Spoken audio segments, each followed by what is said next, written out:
Hello friends, electrical जे गुरु की online class में आप सभी का स्वागत है। एसएससी जेई की परीक्षा तिथि घोषित कर दी गई है। लगभग 1 सितंबर से परीक्षाएं स्टार्ट होने वाली हैं। तो इसी को देखते हुए कुछ वन लाइन क्वेश्चन मेरे पास हैं जिनको मैं एक एक करके सॉल्व कराऊंगा। आपको इनको सुनना है, एक बार केवल सुनना है। जो डायरेक्ट थ्योरी बेस्ड ऑब्जेक्टिव में अगर आता है, कहीं मिल जाता है तो डायरेक्ट टिक लगा देते हैं। तो ये उस दृष्टि से वीडियो बनाई जा रही है, आप इसको देखिए और कुछ रिस्पांस अगर मिलता है 4-5 दिनों में तब तो मैं आगे इसको जारी रखूंगा, नहीं तो बंद कर दूंगा। तो आइए शुरू करते हैं। सबसे पहला नंबर वन लाइन क्वेश्चन है, तो डायरेक्ट केवल आपको सुनना है, लिखना अगर आपको कोई पॉइंट इंपॉर्टेंट लगता है तो आप उसको लिखिए, अन्यथा ना लिखिए। कुछ क्वेश्चन हमारे पास हैं, उनको हम लोग डिस्कस करते हैं यहाँ पे।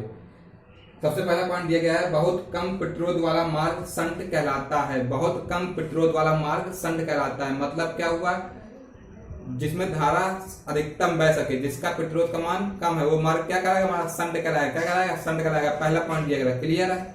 अगला पॉइंट देखते हैं, पॉइंट नंबर 2, कभी भी पदार्थ का प्रतिरोध शून्य नहीं हो सकता। किसी भी पदार्थ का प्रतिरोध कभी भी शून्य नहीं हो सकता। क्यों नहीं सकता? हम जानते हैं प्रतिरोध हमारा होता है R बराबर रो एल अपॉन ए।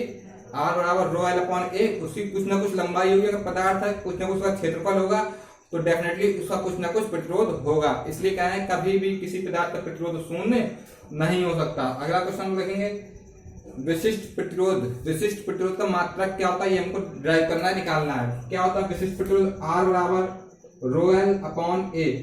हमें रो की वैल्यू ज्ञात करनी, किसकी वैल्यू ज्ञात करनी? रो की। इसका मतलब होता है ओम, इसका मतलब होता है मीटर, इसका मतलब मीटर स्क्वायर। इससे ये होगा कैंसिल, क्या बचा? रो का मतलब ओम मीटर। रो का मतलब क्या होता है? ओम मीटर। रो का हम लोग क्या करते हैं? विशिष्ट प्रतिरोध बोलते हैं। ये क्या होता है विशिष्ट प्रतिरोध? प्रत्येक पदार्थ के लिए अलग अलग होता है, एक निश्चित वैल्यू दी रहती है। आगे अगला पॉइंट लोग देखते हैं, R बराबर V अपॉन आई प्रतिरोध का समीकरण होता है, सब कोई जानता है। अगला पॉइंट लोग देखते हैं, एमीटर परिपथ के श्रेणी क्रम में जोड़ा जाता है तथा इसका प्रयोग विद्युत धारा को नापने के लिए किया जाता है। एक बात हमेशा ध्यान रखिए, जो एमीटर हमारा होता है, एमीटर धारा मापने वाला यंत्र, उसका प्रयोग हम लोग श्रेणी क्रम में जोड़ते हैं और वोल्ट मीटर को समांतर क्रम में जोड़ते हैं। अगला पॉइंट हम लोग देखते हैं, ओम मीटर से विद्युत धारा का प्रतिरोध नापा जाता है। ओम मीटर से विद्युत धारा का प्रतिरोध नापा जाता है। जनरली किसमें नापा जाता है? मेगा ओम में। मेगा ओम में प्रतिरोध नापा जाता है, किससे? ओम मीटर से। आगे हम लोग देखते हैं, किस कैपेसिटर में कैपेसिटी को दर्शाने के लिए कलर कोड का प्रयोग किया जाता है। कोई हमारे पास कैपेसिटर उपलब्ध है? क्या उपलब्ध है? कैपेसिटर। अगर हमने रेजिस्टेंस में तो कलर कोडिंग देखी है, लेकिन अगर कलर कोडिंग हमारी कैपेसिटर में हो रही है तो उस तरह का कैपेसिटर हमारा इलेक्ट्रोलाइटिक कैपेसिटर कहलाएगा। क्या कहलाएगा? इलेक्ट्रोलाइटिक कैपेसिटर कहलाएगा। अगला पॉइंट, एक समविभव सतह पर विद्युत क्षेत्र की रेखाएं सदा 90 डिग्री पर होती हैं। समविभव पृष्ठ क्या होता है? ऐसा पृष्ठ जिसके प्रत्येक बिंदु पर वोल्टेज का मान समान हो, समविभव पृष्ठ कहलाता है। उस पे जो बल रेखाएं होती है कितने अंश होती हैं? 90 अंश की होती हैं। इसीलिए हम कहते हैं कि समविभव पृष्ठ पर किया गया कार्य कितना होता है? शून्य होता है। अगला पॉइंट देखते हैं,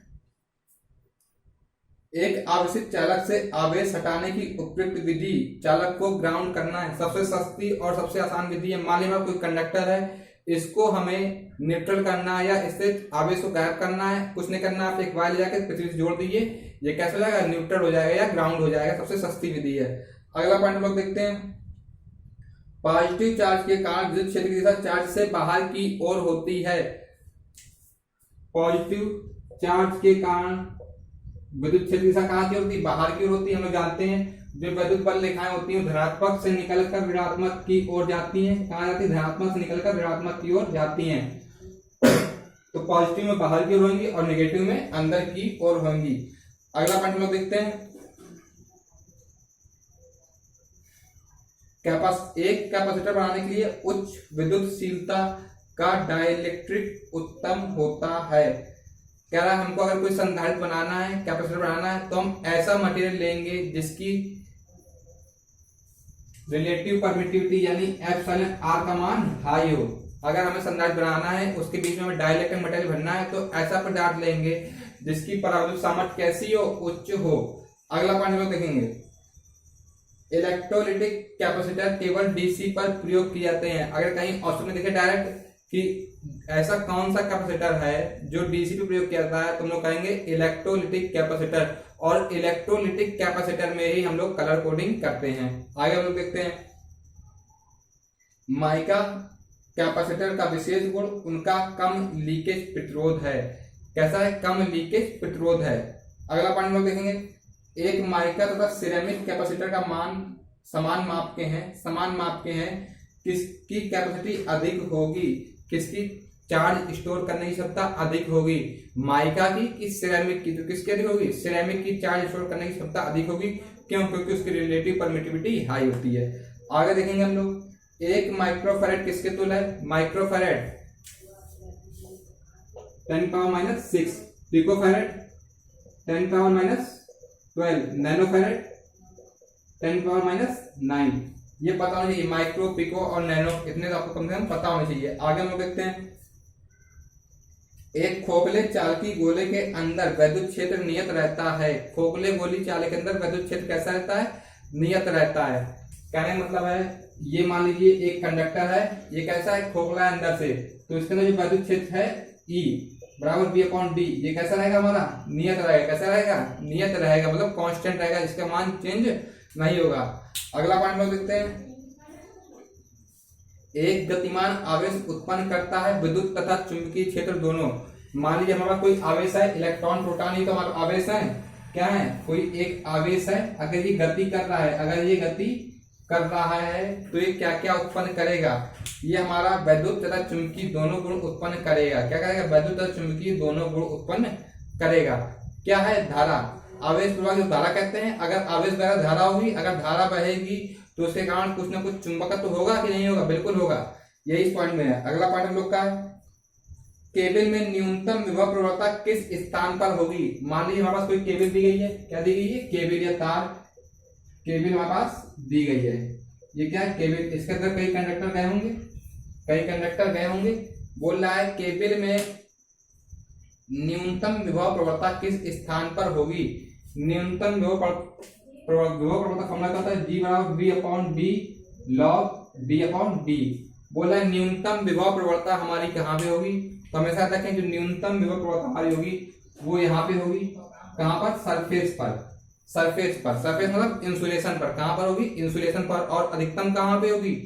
कंडक्टर की सरफेस पर। कहाँ पे होगी? कंडक्टर की सरफेस पर। याद रखें, न्यूनतम विभव प्रवणता हमारी कहाँ पे होगी? इंसुलेशन पर। अधिकतम कहाँ पे होगी? कंडक्टर की सरफेस पर। अगला पॉइंट देखें, किसी माध्यम पर उसकी ब्रेकडाउन वोल्टेज सप्लाई करने पर माध्यम पंक्चर हो जाएगा। कैपेसिटर क्वेश्चन है। मान लीजिए कोई हमारा संधारित्र है, इसमें हम लोग वोल्टेज दे रहे हैं। क्या दे रहे हैं? वोल्टेज दे रहे हैं। एक निश्चित वोल्टेज से अधिक वोल्टेज अगर हम देंगे तो हमारा जो इसका मटेरियल भरा हुआ है वो पंक्चर हो जाएगा, काम करना बंद कर देगा और इसमें धारा बहना स्टार्ट हो जाएगी। इसी को कहते हैं पंक्चर हो जाना वैद्युत मटेरियल का। तो हमारे कैपेसिटर क्या जाएगा? शॉर्ट सर्किट यानी कि बेकार हो जाएगा। अगला क्वेश्चन देखें, एक कैपेसिटर गर्म होने का कारण क्या है? कैपेसिटर के गर्म होने का कारण क्या है? क्षरण प्रतिरोध। क्षरण, कोई हमारा संधारित्र है वो गर्म क्यों हो रहा है? अगर उसमें लीकेज रेजिस्टेंस होगा जिसके कारण उसमें हानि होगी। कौन सी हानि होगी? I² लॉस होगा। अगर उसमें I² लॉस होगा तो गर्म होगा या हीट होगा। यही बोल रहा है कि एक कैपेसिटर में गर्म होने का मुख्य कारण क्या है? क्षरण प्रतिरोध या लीकेज रेजिस्टेंस। अगला क्वेश्चन, शून्यकृत स्थान की विद्युतशीलता यानी कि निर्वात की विद्युतशीलता यानी कि F रिलेट R का मान कितना होता है? 1 होता है। जब भी कहीं आए निर्वात की विद्युतशीलता कितना है या वायु की कितना होगा? 1 होगी। आगे देखें, प्रेरकी परिपथों में कैपेसिटर का उपयोग पावर फैक्टर सुधारने के लिए किया जाता है। हमारे पास कोई इंडक्टिव सर्किट है जिसमें पावर फैक्टर क्या कर रहा है? लैग कर रहा है। क्या कर रहा है? लैग कर रहा है। अगर हमें पावर फैक्टर को सुधारना है तो किसका उपयोग करेंगे? कैपेसिटर का उपयोग करेंगे। अगर कहीं बड़ी ट्रांसमिशन लाइन बात आती है तो वहां पर किसका यूज करते हैं? सिंक्रोनस मोटर का यूज करते हैं। आगे देखें, पेपर कैपेसिटर समानता कैसे होते हैं? पेपर कैपेसिटर हमारे स्थिर होते हैं, स्टैटिक होते हैं, मतलब इनकी वैल्यू को घटाया बढ़ाया नहीं जा सकता है। अगला पॉइंट है, विद्युत के 1 कूलाम कितने के तुल्य होता है? कहीं डायरेक्ट क्वेश्चन मिल जाए तो विद्युत का 1 कूलाम हमारा किसके बराबर होता है? 3 × 10⁹ ESU। किसके बराबर? 3 × 10⁹ ESU। ESU का फुल फॉर्म क्या है? इलेक्ट्रॉन स्टैटिक यूनिट क्या है? Electron static unit. कहीं डायरेक्ट क्वेश्चन मिल जाएगा, लिखने जा लिखने 1 कूलम बराबर 3 × 10⁹ ESU। ESU electron static unit. और 1 कूलम आवेश में इलेक्ट्रॉनों की संख्या कितनी होती है? 1.6। एक इलेक्ट्रॉन का आवेश कितना होता है? 1.6 × 10⁻19 कूलम। संख्या कितनी होती है? एक कूलम में 6.25 × 10⁻18 क्या होती है? संख्या होती है प्लस 18। कितनी संख्या होती है? आगे देखें हम लोग। एक आवेशित पिंड के चारों ओर का स्थान जहां आवेश चार्ज प्रभाव रहता है क्या कहलाता है? वैद्युत क्षेत्र कहलाता है। हमारे पास कोई आवेश है प्लस Q आवेश है, इसके चारों ओर जहां पर इसके प्रभाव का अनुभव किया जा सके वो क्या कहलाएगा? वैद्युत क्षेत्र कहलाएगा। अगर चुंबक है तो चुंबक के चारों ओर का क्षेत्र जहां चुंबकीय प्रभाव का अनुभव किया जा सके क्या कहलाएगा? चुंबकीय क्षेत्र कहलाएगा। आगे हम देखते हैं।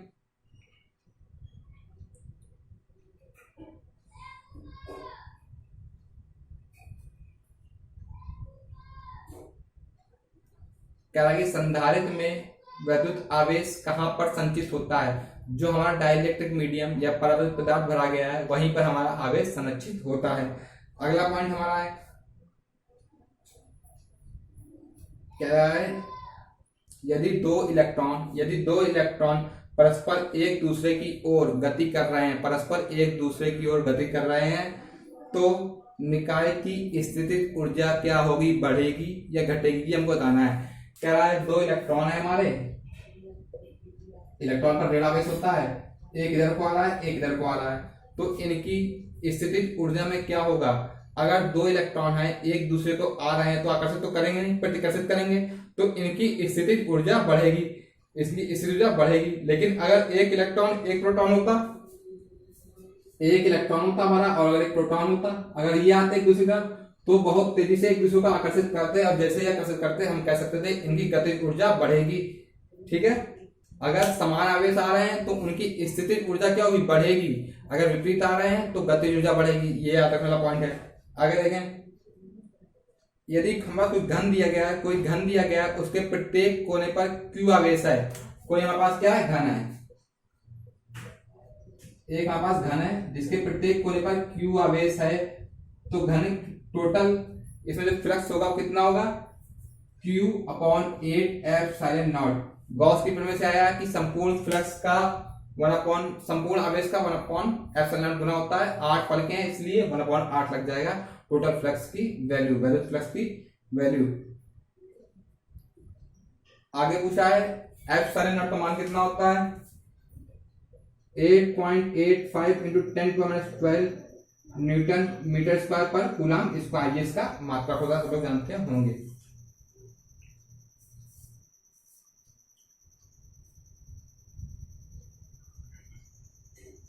आगे हम देखेंगे।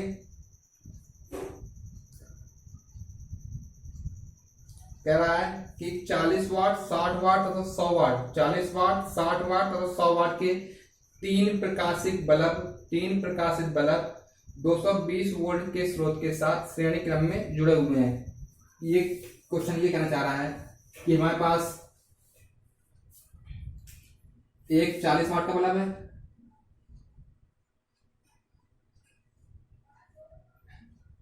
चालीस वाट का है, 60 वाट का है और 100 वाट का है बल्ब है। ये हमारे जुड़े हुए हैं किसके साथ? 220 वोल्ट के साथ। किसके साथ? 220 वोल्ट के साथ जुड़े हुए हैं। पूछ रहा है कि इनमें से सबसे तेज बल्ब कौन सा जलेगा। अगर हम देखें अगर इस श्रेणी क्रम में है तो धारा पर निर्भर करेगा नहीं बल्ब का चमकना, क्योंकि धारा समय समान जा रही है। तो दूसरा पॉइंट क्या है? वोल्टेज पे डिपेंड करेगा, वोल्टेज पे डिपेंड करेगा। हम जानते हैं P बराबर क्या होता है? V²/R। P बराबर क्या होता है? V²/R के। तो जिसमें वोल्टेज ज्यादा होगा, हम देखेगा पावर उल्टा संबंध रखती है R से, यानी कि जिसका प्रतिरोध ज्यादा होगा वो बल्ब उतनी तेज जलेगा। अब प्रतिरोध किसका ज्यादा होगा? प्रतिरोध उसी का ज्यादा होगा जिसकी पावर सबसे कम होगी। पावर सबसे कम किसकी है? 40 वाट वाली पावर सबसे कम है, इसकी पावर सबसे कम है, यानी कि इसका रेजिस्टेंस सबसे ज्यादा होगा। अगर रेजिस्टेंस सबसे ज्यादा सबसे तेज कौन जलेगा? 40 वाट वाला सबसे तेज जलेगा। चलिए इतने क्वेश्चन हम लोगों ने आज डिस्कस किए हैं इस पे। इसी तरह आगे भी लोग डिस्कस करते रहेंगे। एग्जाम में पहले पर डे बहुत तेजी से रिवीजन होगा, कम से कम 30-40 क्वेश्चन इतनी जल्दी होगा 10-15 मिनट में। तो कल से देखते हैं क्या रिस्पॉन्स मिलता है, आगे हम तैयारी जारी रखेंगे। धन्यवाद।